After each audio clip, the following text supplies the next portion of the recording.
नमस्कार, मैं अजय मिश्रा इस समय लखनऊ में हूँ और जैसा कि मेरे साथ में आप देख रहे हैं महिला साथी खड़ी हुई हैं। उत्तर प्रदेश सरकार में जहाँ पे ये हमेशा से दावा किया जाता है कि यहाँ पे घुसखोरी जीरो कर दी गई है, करप्शन का कोई चांस नहीं और हर स्तर पे ईमानदारी से कार्य हो रहा है। ऐसे में हमारे साथ में मोनिका सिंह जी हैं, हरगांव ब्लॉक पड़ता है इनका, सीतापुर डिस्ट्रिक्ट से आई हुई हैं। इनसे जानते हैं कि किस तरीके से इन्हें परेशान किया जा रहा है। 3-3 4-4 महीने बीत जा रहे हैं, तब भी इनकी समस्याओं का समाधान नहीं किया जा रहा है। किस पद के लिए आपने अप्लाई किया था? सर, मैं आंगनबाड़ी कार्यकर्ती पद के लिए अप्लाई किया था। आंगनबाड़ी कार्यकर्ती पद के लिए इन्होंने अप्लाई किया था। फिर जब सूची प्रकाशित हुई तो उसमें आपका नाम था। मेरा नाम फर्स्ट रैंक पे था और फर्स्ट रैंक पे मुझे बुलाया भी गया, मेरा भौतिक सत्यापन भी करा दिया गया, टॉप 3 पे मेरा पहला नाम भी दिया गया। यानी जिले के उस पार्टिकुलर ब्लॉक में आपका नाम सबसे सूची में टॉप पे था और जी। आपके सारे प्रपत्रों की जांच होकर के ये पुष्टि हो गई कि सब सही है। जी, और उसका प्रमाण भी हमारे पास मौजूद है। तो प्रमाण भी मौजूद है, तो फिर उसके बाद इंटरव्यू को बुलाया गया आपको? जी, इंटरव्यू इसमें नहीं होता, भौतिक सत्यापन के बाद उसमें केंद्र पे बुलाया जाता है नियुक्ति के लिए, जिस डेट में देनी होती है। मुझे तो बुलाया केंद्र गया। केंद्र पे आपको नियुक्ति के लिए बुलाया गया? जी हाँ, बुलाया गया, बट मुझे वहाँ ये बताया गया कि आप मेरिट के आधार पे तो टॉप पे हैं, हाँ। बट आप कुछ व्यवस्था कर लीजिए। तो मेरी सुपरवाइजर मैम है रेखा देवरानी, उन्होंने कहा, तो मैंने कहा मैम किस चीज़ की? तो कहा 2.5 लाख की। कुछ व्यवस्था कर लीजिए खुले तौर पे, वहां पे केंद्र हाँ, पे बोला खुले। गया जबकि आपको ज्वाइन करना था उस दिन। जी, जी, जॉइन नहीं करना था, 21 तारीख को मिलना था नियुक्ति पत्र। नियुक्ति पत्र मिलने के पहले आपको ये कहा गया कि जी। आप व्यवस्था कर लीजिए और व्यवस्था में आपकी जो रेखा नाम बता रहे हैं उन्होंने कहा 2.5 लाख रुपए की व्यवस्था कर जी लीजिए। हाँ, 2.5 लाख रुपए। और उस मैंने कहा कि मैम इतना ज़्यादा है, हमें मिडिल क्लास फैमिली से हैं, इतना नहीं दे सकते हैं, बट अगर 50-60 हज़ार में हो जाए तो बता दें। बोले ये कब से ये आएँगे? ये बताइए कि उसमें तनख्वाह कितनी होती है? अगर आपकी नियुक्ति हो गई होती तो आपको महीने की तनख्वाह कितनी मिलती? मुश्किल से 7,000 रुपए बस। तो आप देखिए कि 7,000 रुपए की तनख्वाह के लिए 2.5 लाख रुपए इनसे मांगा जा रहा है।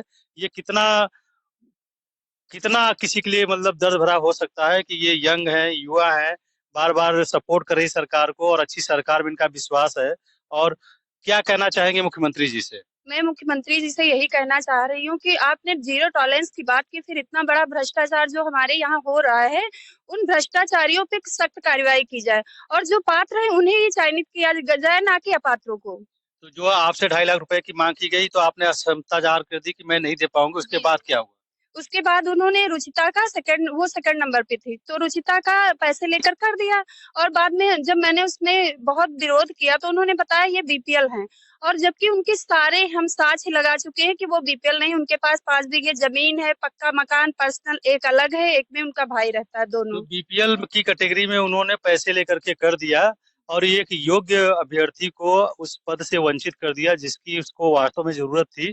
और इसीलिए कहाँ-कहाँ आप अब इस बात को पहुंचा चुकी है। ये जो आपकी बात है, जो आपसे पैसा मांगा गया, मेरिट में आपका नाम पहले आया, अगर वो बीपीएल थी तो उनका नाम पहले देना चाहिए था, जी, आपका नाम दूसरे पे देना चाहिए था। तो इस बात को कहाँ-कहाँ आपने पहुंचाया? सर हम यहाँ जनता दरबार तक भी आ चुके हैं और यहाँ भी दे चुके हैं सामूहिक एप्लीकेशन।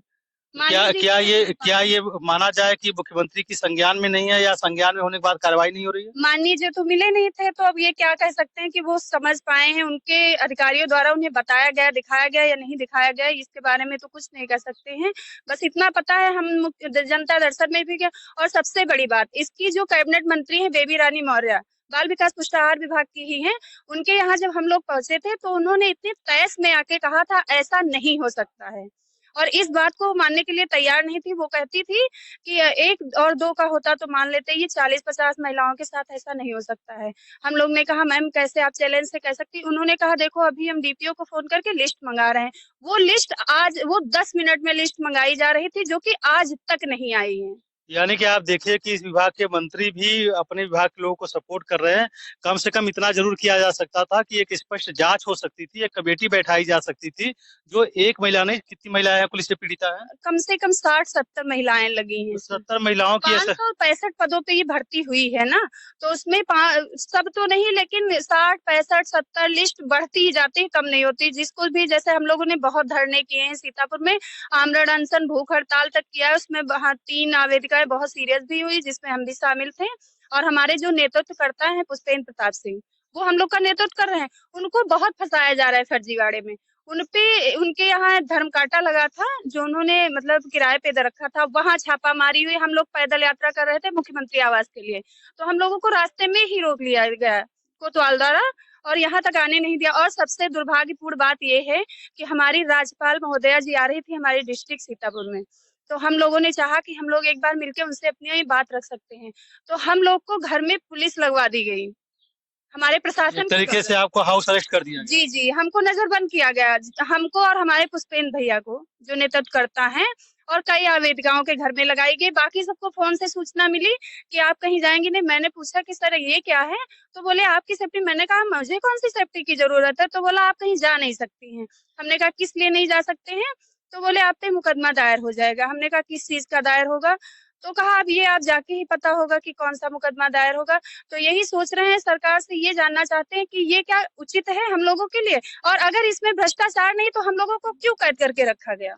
इनका जो बातें कह रही हैं, अकेली मोनिका सिंह नहीं है, लगभग 60 से 70 महिलाएं हैं और इनका बार-बार इस बात पे जोर है कि मेरिट में अगर मैं टॉप पे थी और मैं सारी अर्हता पूरी कर रही थी, मुझे बुलाया जाता है, तो मुझे किस आधार पे वंचित किया जाता है, ये नहीं बताया जा रहा है।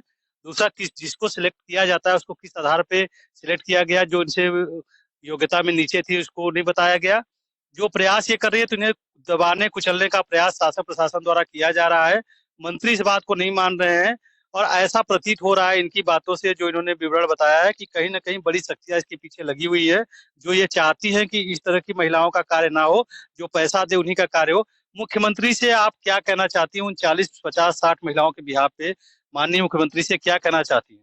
माननीय मुख्यमंत्री जी से मेरा यही करबद्ध निवेदन है कि वो हम लोगों को न्याय दिलाएं और ये भ्रष्टाचारियों पे सख्त से सख्त कार्रवाई की, जिसकी ऑडियो हमारे पास रिकॉर्डिंग एक नहीं दसों साक्ष्य हैं और हम लोग वायरल भी कर चुके हैं, लेकिन उसका कोई नतीजा अभी तक नहीं मिला। माननीय जी से हमारा ये कहना है, उस ऑडियो पे थोड़ा ध्यान देते हुए उच्च अधिकारियों का नाम उसमें सम्मिलित है और उन्हीं के डिपार्टमेंट के अधिकारी बोल रहे हैं।